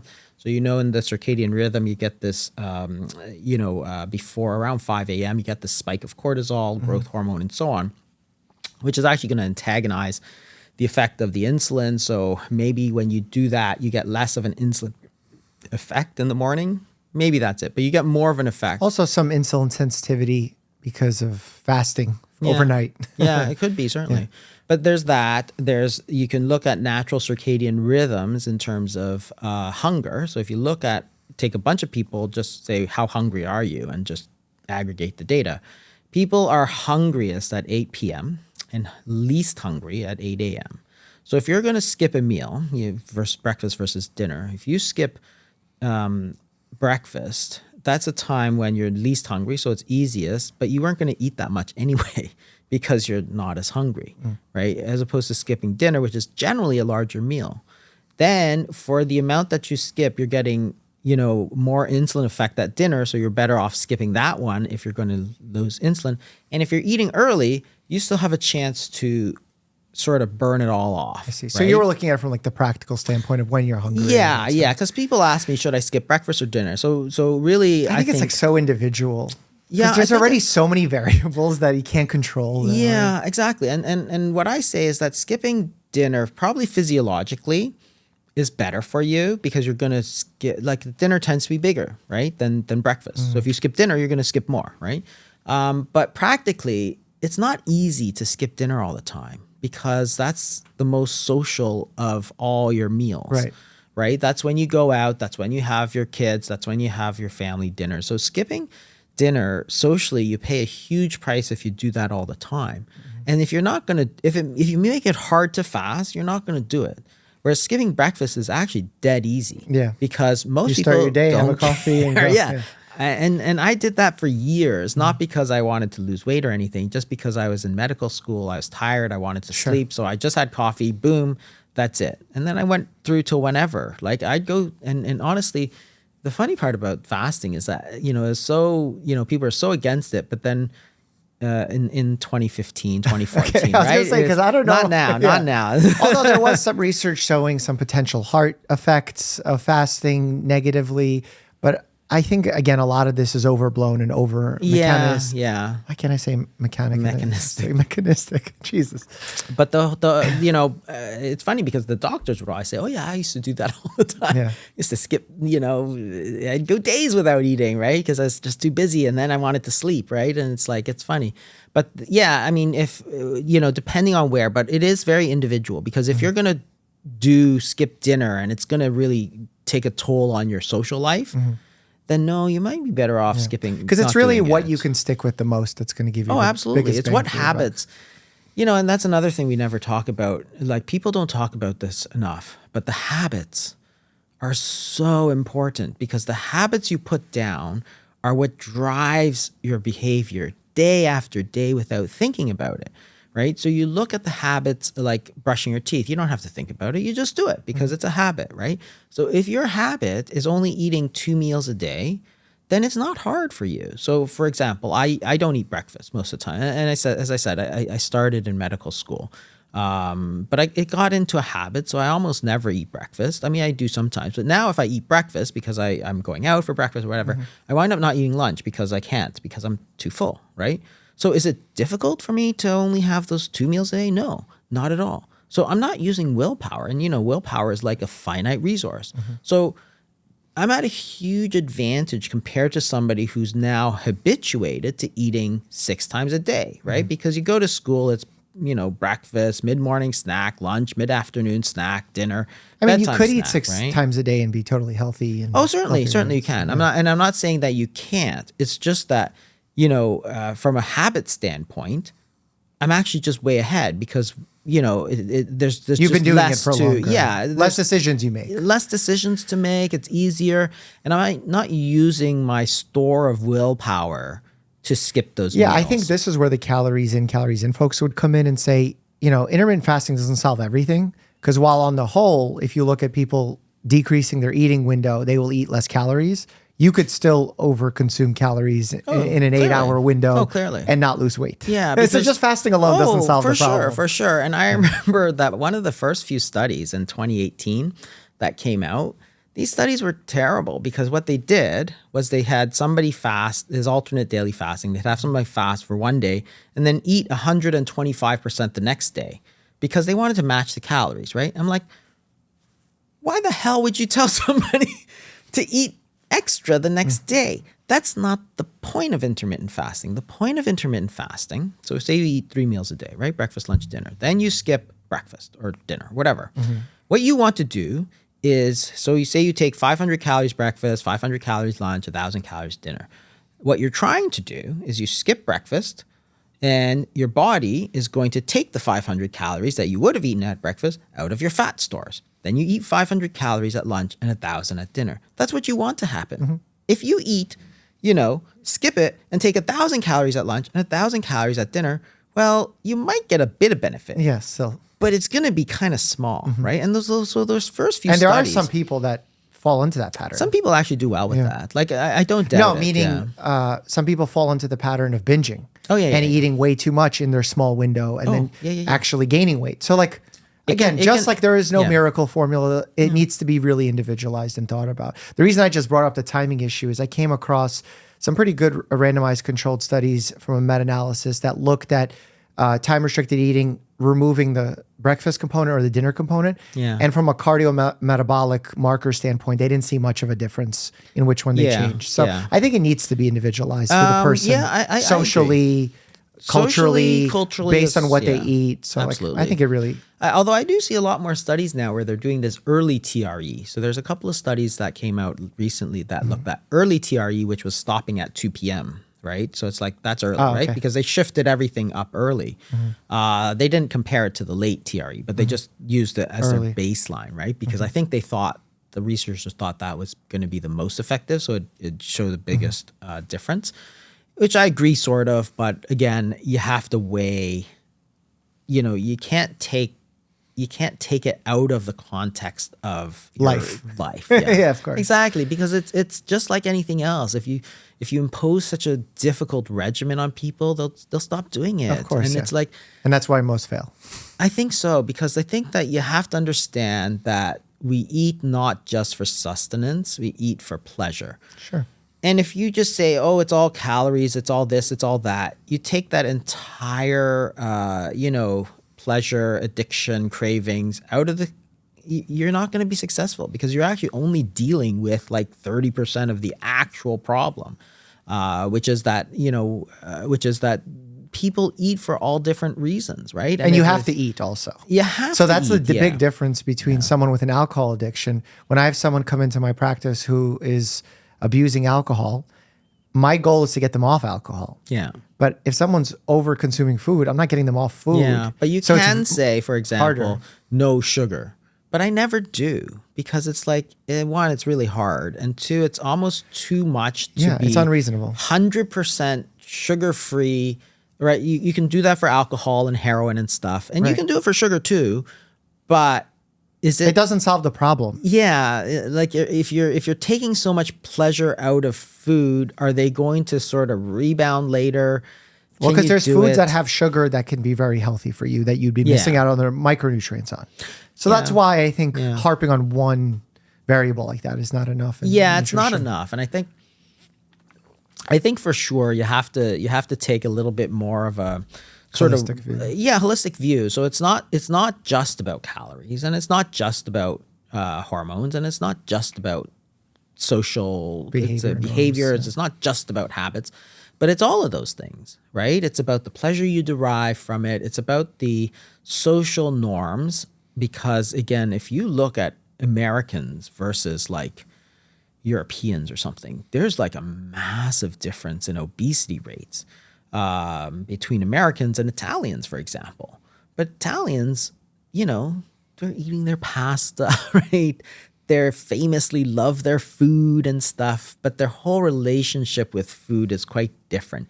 You don't see them eating in their cars. You don't see them snacking all the time. Like there's a huge amount of differences, right? Sure. They get together as a family to eat, and they're eating relatively whole foods, right? So not a lot of ultra processed foods. I mean, I had a friend who went to Italy just recently, so I thought I'd gain 5 pounds. I actually lost a couple pounds.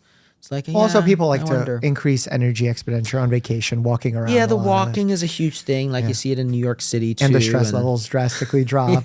So drive for food potentially can drop. Because I talked about in the obesity code, I talked about cortisol too, because you look at cortisol, and cortisol has nothing to do with calories, right? It's a hormone. And if you give somebody prednisone, they gain weight. So if you way overstimulate cortisol, like prednisone, that's artificial, but you gain weight. So, but you can extrapolate, like if you are under a lot of stress. So I know a lot of people who think they gain weight. If you don't get enough sleep, do you gain weight? Probably. I would think so, right? And maybe it has nothing to do with your diet, but it has to do with, ultimately it does. Ultimately, it does. But it starts with a behavior thing. It ends up being a dietary because issue. Does that stress then lead you to eat this food, which is going to lead your calories in to be greater than your calories out? Yes, it has to in the end. Exactly. But which I think, I think we're all on the same page now, and I'm glad we're all kind of in this nutrition community now, fighting the good fight of prevention as opposed to just treatment. We need treatment because I think prevention this is valuable. Sort of what's the root cause, and then the calories is sort of that sort of intermediate step which leads you to the weight gain. Sure. So focusing on that intermediate step's not useful. You got to get to the root cause of things. It can be. I don't want to limit that because it can be for some, and for some, and it's a good educational component from an understanding. Yeah, but it's like, okay, if you're, because I have had patients that come in and say, "Oh, doctor, my calories don't matter as long as I'm eating healthy foods. I can eat a ton of them and be good." And I don't want that message to land for them. Yeah, I don't know that that's 100% true. Like, what's 100% true? That you can just eat whatever, like as much. Yeah, exactly. Foods, but that's how that because like the thing that I think what makes the YouTube channel successful is that I feel like I have a good grasp on how people understand the messages that we're sending out. Yeah. And that message where like calories in, calories out don't matter, it's the insulin component, lands for a lot of people in as long as I eat healthy foods, I can eat it unlimited.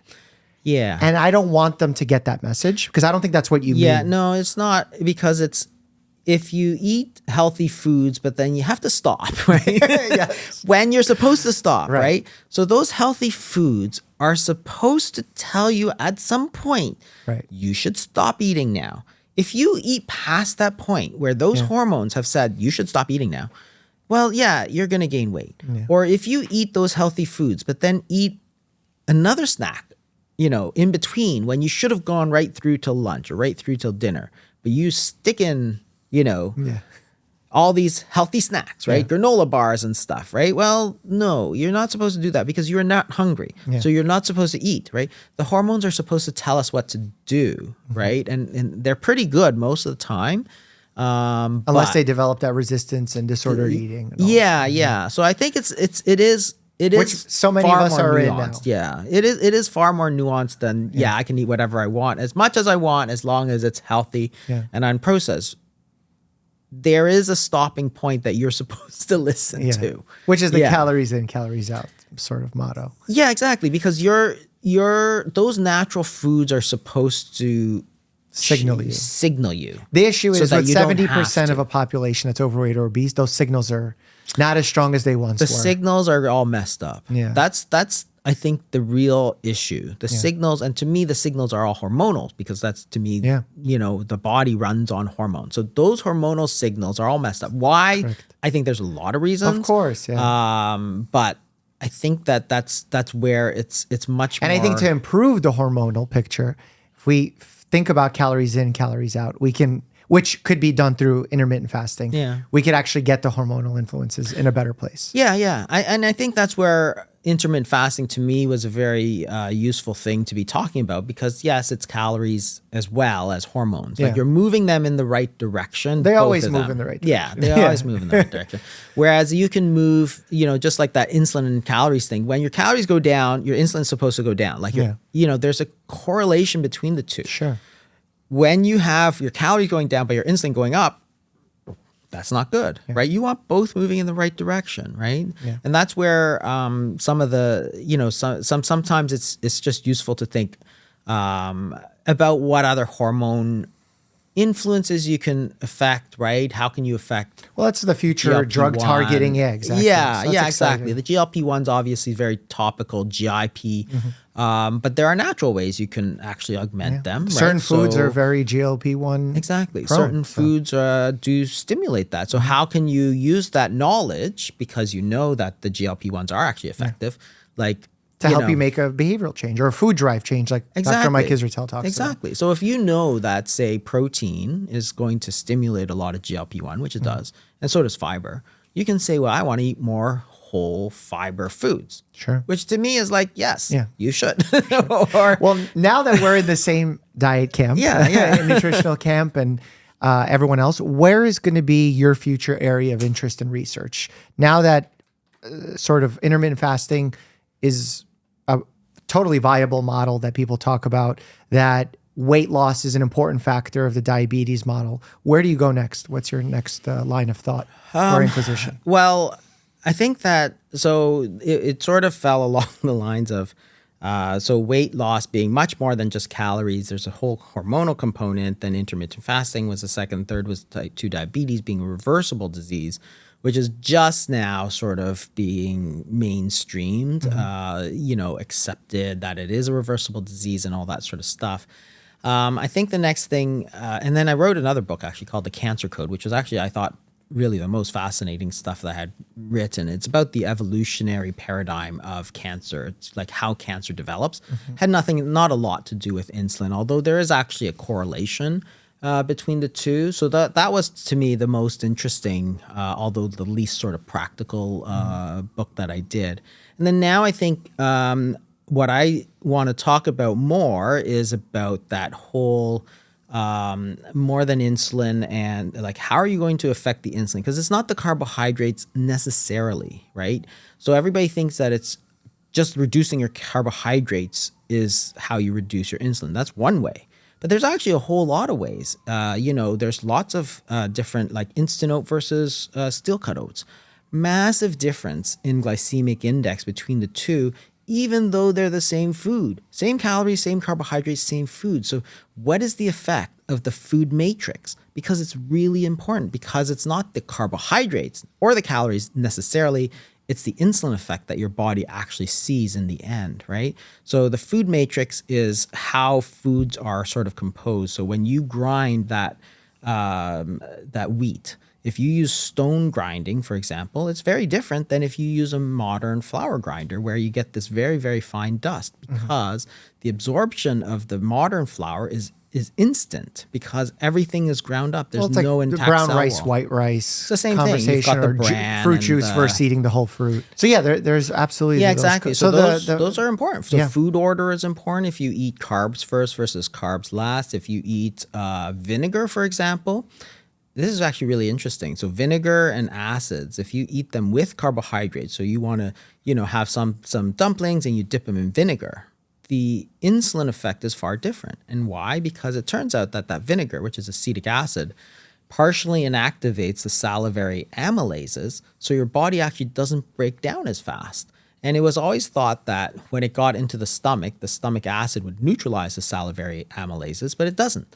So in fact, by taking it with vinegar or fermented foods, so things like, sauerkraut and stuff, you can actually really reduce the glycemic and insulin effect of the carbohydrate. So sushi rice, which is rice with some vinegar and sugar, but the vinegar actually reduces the glycemic index by a substantial amount. Well, it's how consuming certain red meats, if you consume them with green leafy vegetables, it neutralizes some of the negative effects of the red meats as well. Yeah, So, it's the same thing. And also taking carbohydrates alone versus carbohydrates with proteins and fats makes a difference. So that's the food matrix. And then, the effect on those foods and also the GLP-1s, the how foods affect that. And then the sort of I think it's super fascinating upcoming area of how ultra processed foods really hijacks the whole process. Yeah, for sure. Because it's not one thing. It's everything. a whole lot of it's like, oh man. It's the Facebookification, Netflixification of food. Yeah. To try and get you to click watch next. Yeah, there's all this stuff that's there to protect you. And they've ducked around like all of this stuff, right? And it's like, wow, that's fascinating. So this ultra processed foods that, take away all the satiety, increase the dopamine signaling. We need to get one of the food scientists that's hired by one of these industry experts and get them to do like a tell-all Vice documentary style where we blur out their face and they tell the secrets of what they're studying, what behaviors they're trying to skip over, where they've had successes, where they've had failures. Yeah, and I think a lot of it is also it's probably all known, but there's a lot of people fighting against it. It's sort of like artificial sweeteners, right? A lot of people do fine with artificial sweeteners, but there are a lot of people who don't do fine because I think the sweetness triggers off a lot of cravings and stuff. Yeah. Like I have a bunch of people who are like, I drink 20 Diet Pepsis a day, right? I'm like, okay, that's not normal, right? And then the minute they cut it out, they're like, wow, I lost like 10 pounds. I'm like, yeah, because it wasn't that the Diet Pepsi had calories. That's not the point. It was the hormones, whatever is triggering that sweetness was triggering off your cravings so that you ate more calories in greater than calories out, which is what led to your weight gain, right? So that's the whole point of trying to get behind what's behind the calories, right? And a lot of these chemicals, like in the US, they talk about this, right? It's been very topical about how a lot of ultra processed food in the US is way worse than the stuff you see in Europe, right? It's like, it's mixed. And also right? I'm scared of fear mongering around chemicals because like a water's a chemical, but like some of the chemicals that we have in certain foods, like certain food dyes here that people say are not present in Europe, for example, just go by a different name out there. So there is a lot of confusion and misinformation in the space, but there's definitely room for improvement. Yeah. Especially when it comes to prepackaged foods, ending subsidies for certain foods, or at least changing the incentives to be more health focused. So there's a lot of room for improvement there. I agree with you. I mean, chemicals obviously are not all bad, but are they all necessary? Because I think that's the point of comparing the European, I saw some posts where they're like, Fruit Loops or whatever it was. And, there's a huge difference. There's all this chemical in the US one. And I think it made it brighter or something like that. They had all these food dyes in it. And the European one, they're all banned so that they looked a lot paler, but the ingredient list was much less. And I'm like, do we really need all this stuff in the US one? Like, is that necessary? Because we don't know, and you might say it's safe, but it's like, okay, but you don't know if it's safe because there might be long-term effect. We don't study these chemicals for 20 years and then determine. Well, it's also right? dose dependent, Yeah. So if people are eating a lot of this, like in the poorer states, then maybe maybe it is playing a huge role. We just don't know. I don't think it's playing a huge role because I think that would have been very quickly found out. But is it playing a role, and is it a risk that's unnecessary? Probably. It's unnecessary. Yeah. And it's clearly like, I think the shoe should be on the other foot, right? We sometimes say, well, let's wait for the problem to occur. Exactly. Yeah. It's like, why? Like, you should have to prove that it's completely safe before we accept it, rather than accepting it and then having to prove that there's a problem, right? It doesn't make sense that way. Yeah, there's a lot of nutritional complications, like even with the pesticides of it all. Like I've actually taken the time to really dig into the research and figure out why there's, for example, a difference between our EPA here has said that the main pesticide that we use here is not likely to cause cancer in humans.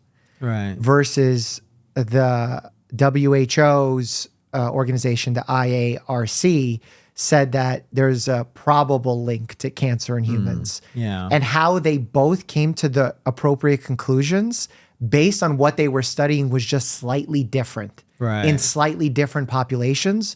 And when you're using a slightly different measuring stick, you can come to those radically different conclusions. Right. And yet both organizations are actually honest in their evaluation. Yeah. The question is, what did you want to measure? Yeah. Yeah. So very interesting and how you can look at that. And I think that this is actually really important, because when you get to the point where 70% of the American public is overweight or obese, it's not an individual issue. Sure. Right? Because it's not like, oh, this guy just, didn't follow our advice. It's like, no, there's something going on systemically. It must be. Yeah. Right.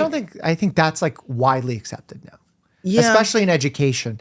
Like the way that I'm teaching my residents, the way that medical schools. I hope so, because it wasn't for a long time. Yeah. Because I'll tell you that when I, learned about obesity in medical school, it was all about personal responsibility. I think the world was different then. Calories out. Well, I think that a lot of people still practice that way, or there's a lot of people who medical still inertia still exactly. It's that inertia, and it's really unfair, I think, because people don't know, so they take whatever they used to learn, which is 1980s, 1990s, sort of like, it's all your responsibility. It's eat less and move more. No, it's got to be something more than that, because look at this, right? Yeah. It's like, you can't make an entire population obese without it being about something about the food or the culture or something in it. You can't do that, right? Yeah. So therefore, it's not, let's just get these people to watch what they eat. It's not that. It's like the food environment must change. Yeah. It's not that. People make choices for a reason, just like, I think with the people who are poor, they make choices because, it's either eat the really cheap ultra processed food or not eat, right? That's an easy choice for them. You can't blame them for that. And if they gain weight, you can't blame them for that. That's not fair. What you have to do is say, what is it about this, and can we do better? Pushing more fresh foods, whole foods, into the mix, like not just take that away from them, because maybe that's all they can afford, right? Well, I'm glad we covered it. Thank you so much, Dr. Fung. I appreciate your time. Yeah.